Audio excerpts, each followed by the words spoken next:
matsotsi anotoda kugadzira 500 US yakabatana. Chinoita kuti vanenoke kuigadzira kana kuti vetenga havadi inyaya yekuti hakuna original yacho.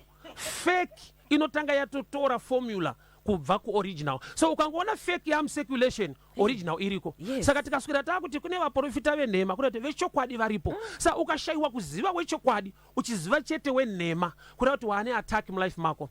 Hosepipe haipe vanhu mvura asi inosvitsa.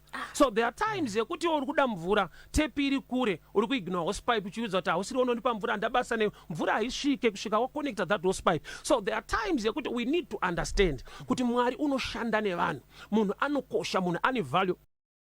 Munhu akada kutokuroya, munhu achakudza kuti mubereki wako asi right. Siyana nevabereki vako. Nyaya yekuti ndeyekuti kana vakatonzi vanoroya, kana Bible richingoti kudza baba namai vako harina kuisa koma roti kana ari muroyi imbosiya, kana achidhakwa imbomira. Office yekungova parent haisi office yecharacter, ioffice yekuti akaita give birth to you chete. So that reason yekuti akakubereka, character does not matter. Akakubereka yeye ukamutengera sugar ari muroyi, you can still carry the blessing. Why? Nekudoka kuti ari mu office yake as a parent.